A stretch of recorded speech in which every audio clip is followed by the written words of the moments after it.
Merci d'être avec nous sur Radio J comme tous les matins, 7h20 et nous accueillons à présent notre nouvelle chroniqueuse du lundi matin qu'on retrouvera une semaine sur deux, Caroline Niadan, avocate et députée de Paris. Bonjour Caroline. Bonjour Ilana. Et c'est un plaisir de vous accueillir en studio pour cette grande première en direct. Alors ce matin, eh bien, vous souhaitiez réagir à cette polémique récente, la publication par le planning familial la semaine dernière d'une affiche montrant un homme enceint ou enceinte et d'un lexique trans, publication qui a provoqué un véritable émoi et soulevé les passions. Alors est-ce qu'on peut rappeler de quoi s'agit-il exactement ? Ne dites plus mâle, ne dites plus femelle, ne dites plus homme, ne dites plus femme, ne dites plus masculin, ne dites plus féminin, ne dites plus lesbienne, ne dites plus gay. Vous pourriez être taxé de transphobie, Lana. Dites plutôt personne à utérus, personne menstruée, personne assigné homme à la naissance, personne assigné femme à la naissance. Dites homme enceint. Cette affiche et ce lexique pourraient prêter à sourire s'il n'émanait pas d'une association chargée de services publics et s'il n'en était donc de ce fait très inquiétant. Évacuons dès à présent une question. Il ne s'agit nullement ici de s'opposer au fait qu'il existe des transfemmes devenues hommes à l'état civil qui développent des attributs masculins en prenant des hormones mâles tout en conservant leur utérus et donc qui peuvent tomber enceintes. Libre, bien évidemment, à ces personnes de vivre leur vie comme elles l'entendent et de procréer si elles le souhaitent.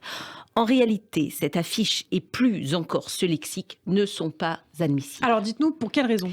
Eh bien pour 3 raisons essentielles, touchant à l'éducation, à l'idéologie qu'elle propage et à la laïcité. À l'éducation d'abord.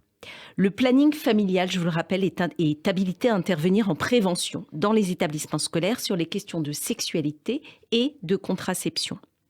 Or, nous faisons face à de nombreuses contre-vérités que l'on entend inculquer à nos enfants.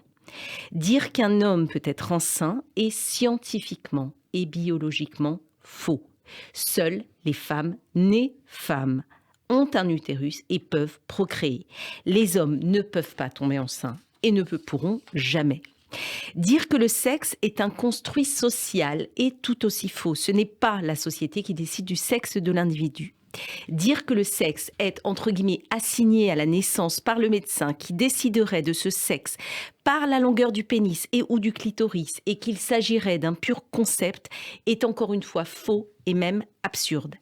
La constatation du sexe de l'enfant, vous le savez, s'effectue à la naissance en fonction de l'apparence des organes génitaux externes. Un garçon a un pénis et des testicules et une fille a un clitoris. Raconter ces inepties aux enfants qui se demandent comment on fait les bébés et plus sérieusement, aux adolescents en pleine transformation corporelle, en perte d'éclairage et mal d'identité, risque d'engendrer confusion et mal-être. Sous prétexte de les comprendre, on les influence. Sous prétexte de les accompagner, on les encourage à transitionner d'orientation sexuelle par des bloqueurs de puberté, voire des chirurgies invasives. Alors, quelle est l'idéologie qui se cache derrière ce que vous apparentez finalement à de la propagande ? Il s'agit de l'idéologie communément appelée wokisme, dont la volonté est de rééduquer la société par l'écriture, dite inclusive, par le langage, par le retour de la notion de race, de genre, au nom des minorités du concept de diversité. Cette obsession identitaire qui viendrait nous civiliser en déconstruisant les codes sociaux qui nous définissent depuis plusieurs siècles, vous le savez sans doute, nous vient des États-Unis. Et elle est d'autant plus dangereuse qu'elle se déguise en science et qu'elle agit au nom du bien, au nom de la morale, au nom de la tolérance, du progrès, tendant à annuler et ostraciser toute pensée contraire, la taxant au choix d'extrême droite ou de fascisme, évitant ainsi le débat contradictoire. Et c'est cette idéologie qui permet au planning 13, une des antennes du planning familial, au nom du respect des cultures, d'admettre par exemple le choix de l'excision ou la défense du voile, y compris intégral, justifiant ainsi la mutilation et la séparation des sexes. Alors la laïcité dans tout ça alors ? Eh bien selon la loi de 1905, issue de l'esprit des Lumières qui définit la laïcité, les établissements de services publics ne sauraient être vecteurs de propagande d'une idéologie transactionnelle qui relève de la croyance. Le planning familial n'a aucune légitimité à se revendiquer juge de la pureté des usages. C'est pourquoi il convient, à mon sens, à l'instar de ce qu'avait fait Marlène Schiappa en 2019, lorsque le planning avait envisagé de supprimer le principe de laïcité de sa charte, de menacer de lui retirer ses 272 000 € de subvention s'il persiste dans cette dérive radicale. Certains, Ilana, préfèrent rejoindre la meute de ce fanatisme diversitaire pour ne pas en être victime. Ce n'est pas mon cas. Cette meute n'est pas la mienne. Elle ne le sera jamais. Mon combat demeurera toujours la défense des minorités, mais au nom de la laïcité et de l'universalisme, trésor de notre héritage culturel.